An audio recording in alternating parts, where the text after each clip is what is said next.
S, ಒಟ್ಟು 48 ಉಪಚುನಾವಣೆಗಳಿರೋದು. ಅದರಲ್ಲಿ ರಾಜ್ಯದ 3 ಉಪಚುನಾವಣೆಗಳು.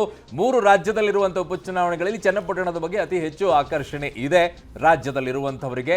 ಸಂಡೂರು ಮತ್ತೆ ಚಿಗ್ಗಾವಿ ಬರೋದಾದ್ರೆ ಆಯಾ ಭಾಗಗಳಲ್ಲಿ ಅದಕ್ಕೊಂದಿಷ್ಟು ವ್ಯತ್ಯಾಸ ಇದೆ. ರಾಜಕೀಯವಾಗಿ ನಾಯಕರುಗಳು ಚರ್ಚೆಗೆ ಅವಕಾಶವನ್ನ ಮಾಡಿಕೊಡ್ತಾರೆ. ಮಹಾರಾಷ್ಟ್ರ ಮತ್ತು ಜಾರ್ಖಂಡ್ ವಿಚಾರಕ್ಕೆ ಬರೋದಾದ್ರೆ ಅದನ್ನ ಸರ್ ಜೊತೆಗೆ ಮಾತನಾಡ್ತೀನಿ. ಮಹಾರಾಷ್ಟ್ರದ ಚುನಾವಣೆಯ ಫಲಿತಾಂಶಗಳು ಹೇಗೆ ಕೇಂದ್ರದ ಮೇಲೆ ಏನಾದರೂ ಪರಿಣಾಮಗಳನ್ನು ಉಂಟು ಮಾಡುತ್ತಾ ಅನ್ನುವಂಥ ಪ್ರಶ್ನೆಯನ್ನು ಹೇಗೆ ಉದ್ಭವ ಮಾಡ್ತಾ ಇದೆಯೋ ಹಾಗೆ ಈ ಉಪಚುನಾವಣೆಗಳು ರಾಜ್ಯ ಸರ್ಕಾರದಲ್ಲಿ ಮೇಲೆ ಏನಾದರೂ ಪರಿಣಾಮಗಳನ್ನು ಉಂಟು ಮಾಡುತ್ತಾ ಅನ್ನುವಂಥದ್ದು ಒಂದು ಪ್ರಶ್ನೆ. ಇನ್ನೊಂದು ಕಡೆಗೆ ಗ್ಯಾರಂಟಿಗಳ ವಿಚಾರದಲ್ಲಿ ಹೇಗೆ ರಾಜ್ಯದಲ್ಲಿ ಗ್ಯಾರಂಟಿಗಳನ್ನು ಕೊಟ್ಟು ಅದನ್ನ ಬೇರೆ ಬೇರೆ ರಾಜ್ಯಗಳಲ್ಲಿ ಇಂಪ್ಲಿಮೆಂಟ್ ಮಾಡೋಕೆ ಪ್ರಯತ್ನವನ್ನ ಮಾಡಿದ್ರು, ಅದರ ಪರಿಣಾಮಗಳು ಹೇಗಾಯ್ತು? ಚನ್ನಪಟ್ಟಣದಲ್ಲಿ ಬರುತ್ತಿರುವಂತಹ ವಿಚಾರದಲ್ಲಿ ಯೋಗೇಶ್ವರ್ ಒಂದು ಮುನ್ನಡೆಯನ್ನ ಕಾಯ್ಕೊಂಡಿದ್ದಾರೆ. ಅವರು ಮುಂದಕ್ಕೆ ಬಂದಿದ್ದಾರೆ. ಮೊದಲ ಸುತ್ತಿನಲ್ಲಿ ನಿಖಿಲ್ ಇತ್ತು, ಆದರೆ ನಂತರ ಯೋಗೇಶ್ವರ್ಗೆ ಮುನ್ನಡೆ ಬಂದಿದೆ ಅಂತ ಈ ಆಟವನ್ನು ನಮ್ಮ ರಾಜ್ಯದ ಜನ ಇವತ್ತು ಗಮನಿಸಬಹುದು ಅನ್ಸುತ್ತೆ. ಚನ್ನಪಟ್ಟಣದಲ್ಲಿ ಅನ್ಲೆಸ್ ಒಂದು 7-8 ರೌಂಡು ಸುತ್ತಿನ ಮತ ಎಣಿಕೆ ನಂತರ ವಿಪರೀತವಾದಂತಹ ಲೀಡನ್ನು ಯಾರಾದರೂ ಚನ್ನಪಟ್ಟಣದಲ್ಲಿ ಸ್ಥಾಪಿಸಲು ಸಾಧ್ಯವಾಗಿ ಬಿಟ್ಟರೆ, ಅಂದರೆ ಆ 8,000, 10,000, 12,000 ಲೀಡ್ಗಳನ್ನು ಸ್ಥಾಪನೆ ಮಾಡೋಕ್ಕೆ ಸ್ಟಾರ್ಟ್ ಮಾಡಿಬಿಟ್ರೆ ಆಗ ಬೇರೆ ವಿಚಾರ. ಇಲ್ಲದಿದ್ದರೆ ಈ ರೌಂಡಲ್ಲಿ ಅವರು, ಆ ರೌಂಡಲ್ಲಿ ಅವರು, ಈ ರೀತಿ ಮೇಲೆ ಕೆಳಗೆ ಆಗೋ ಚಾನ್ಸಸ್ ಇದೆ. ಯೋಗೇಶ್ವರ್ಗೆ ಸದ್ಯಕ್ಕೆ 350-360 ಓಟುಗಳ ಲೀಡ್ ಸಿಕ್ಕಿದೆ ಅಂತ ನನ್ನ ಸಹೋದ್ಯೋಗಿಗಳು ಚನ್ನಪಟ್ಟಣದಿಂದ ಹೇಳ್ತಾ ಇದ್ದಾರೆ.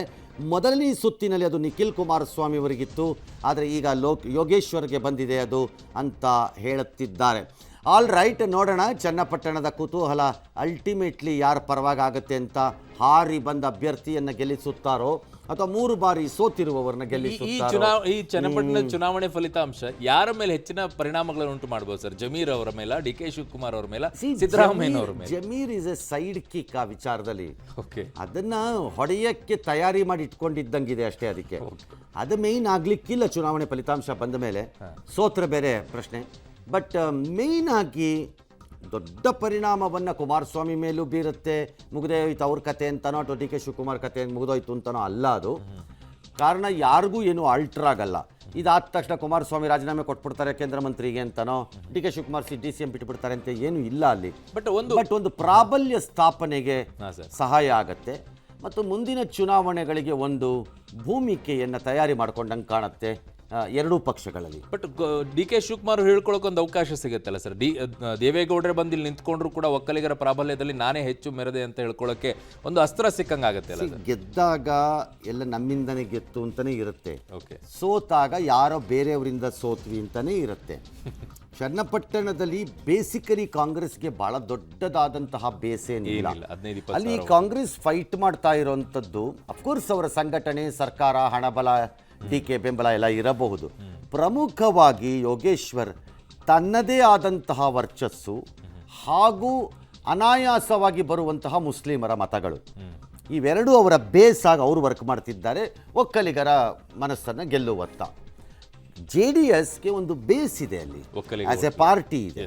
ಹಾಗಾಗಿ ಇಬ್ಬರಿಗೂ ಅದು ಒಂದು ರೀತಿಯ ಹೊಡೆತ ಅಥವಾ ಹೊಡೆತ ಅಲ್ಲ ಅಂತ ಅನ್ಕೋಬೋದು. ನಿಖಿಲ್ ಏನಾದ್ರು ಅಪ್ಪಿತಪ್ಪಿ ಮ್ಯಾನೇಜ್ ಮಾಡಿಕೊಂಡು ಗೆದ್ದರೆ ಆಗ JDSಗೆ ನನಗೆ ಇನ್ನೊಬ್ಬ ಲೀಡರ್ ಸಿಕ್ದ ಅಂತನೋ, ರಾಜ್ಯ ಮಟ್ಟದಲ್ಲಿ ಕ್ಯಾನ್ವಾಸ್ ಮಾಡಿಸ್ತೀವಿ ಅಂತನೋ ಡ್ಯಾಶ್ ಮಾಡ್ಕೋಬಹುದು. ಬಟ್ JDSಗೆ ಬಹಳ ಮುಖ್ಯವಾಗುತ್ತಿಲ್ಲ ಸರ್. ರಾಮನಗರದಲ್ಲಿ ಈಗಾಗಲೇ 4 ಕ್ಷೇತ್ರಗಳಲ್ಲಿ 3 ಸ್ಥಾನವನ್ನು ಕಳ್ಕೊಂಡ್ಬಿಟ್ಟಿದ್ದಾರೆ. ಉಳ್ಕೊಂಡಿರೋದು ಒಂದು ಚನ್ನಪಟ್ಟಣ. ಈ ಕಾನ್ಸೆಪ್ಟ್ ಅನ್ನ ಏನನ್ನ ಡಿ ಕೆ ಶಿವಕುಮಾರ್ ತಂದು ಎತ್ತಿಟ್ಟಿದ್ದಾರೆ ಮೇಲಕ್ಕೆ, ಅದು ಕಂಪ್ಲೀಟ್ಲಿ ಬೋಗಸ್ಸು ಭಾರತದ ಚುನಾವಣೆಗಳಲ್ಲಿ. ನನ್ನ ಪ್ರಕಾರದಲ್ಲಿ ಒಂದು ಜಿಲ್ಲೆಯಲ್ಲಿ ಒಂದು ಪಕ್ಷ ಹೋಲ್ಸೇಲ್ ಸಾರಾ ಸಗಟು ಎಲ್ಲ ಸ್ಥಾನಗಳನ್ನು ಕಳೆದುಕೊಂಡಿರುವುದನ್ನು ಈ ರಾಜ್ಯ ನೋಡಿದೆ ಮತ್ತು ಇನ್ನೊಂದು ಚುನಾವಣೆಗೆ ಬಂದಾಗ ಎಲ್ಲವನ್ನೂ ವಾಪಸ್ ಪಡ್ಕೊಂಡಿರೋದನ್ನು ನೋಡಿದೆ. ಫಾರ್ ಎಕ್ಸಾಂಪಲ್ ಮಂಡ್ಯನೇ ಇದೆ, ಬೇರೆ ಬೇರೆ ಜಿಲ್ಲೆಗಳಲ್ಲೂ ಇದೆ.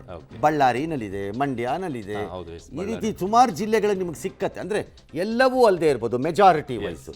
ಹಾಗಾಗಿ ಯಾವುದೋ ಒಂದು ಹಂತದಲ್ಲಿ ಒಂದು ಪಕ್ಷ ಒಂದು ಜಿಲ್ಲೆಯ ಪ್ರಾಬಲ್ಯವನ್ನು ಹಿಡಿದುಬಿಟ್ಟಿತ್ತು ಒಂದು ಚುನಾವಣೆಯಲ್ಲಿ ಅಂದರೆ ಅದು ನಿರಂತರ ಸೂರ್ಯಚಂದ್ರ ಇರುವವರೆಗೆ ಅಂತೇನು ಅಲ್ಲ ಅದು.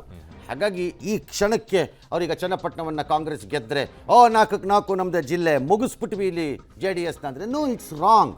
ಹಂಗಾಗಲ್ಲ ಅದು ಅಂತ ನನ್ನ ವಾದ. ಏನೋ ಈಗ ವಾಪಸ್ಸು ಫಲಿತಾಂಶದ ಕಡೆಗೆ ಹೋಗೋಣ. ಚನ್ನಪಟ್ಟಣದಲ್ಲಿ ಯೋಗೇಶ್ವರ್ ಅಲ್ಪ ಮುನ್ನಡೆಯನ್ನು ಕಾಪಾಡಿಕೊಂಡಿದ್ದರೆ 2,000 ಮತಗಳಿಂದ ಸಂಡೂರಿನಲ್ಲಿ ಅನ್ನಪೂರ್ಣ ಕಾಂಗ್ರೆಸ್ ಅಭ್ಯರ್ಥಿ ತಮ್ಮ ಮುನ್ನಡೆಯನ್ನು ಕಾಯ್ದುಕೊಂಡಿರುವಂತಹ ಸುದ್ದಿ ಬರ್ತಾ ಇರುವಂಥದ್ದು. ಇನ್ನು ನೇರ ದೇಶವ್ಯಾಪಿ ನೋಡ್ತಾ ಇದ್ದರೆ ಭಾರತೀಯ ಜನತಾ ಪಕ್ಷ ಮಹಾರಾಷ್ಟ್ರದಲ್ಲಿ ಅದರ ನೇತೃತ್ವದ NDA 108, ಕಾಂಗ್ರೆಸ್ ನೇತೃತ್ವ ಅಂತ ಅನ್ನೋಕ್ಕಾಗಲ್ಲ ಅಲ್ಲಿ, ಬಿಕಾಸ್ ಅದು ಇಂಡಿ ಒಕ್ಕೂಟ ಅಂತ ಬೇಕಾದ್ರೆ ಕರ್ಕೋಬೋದು.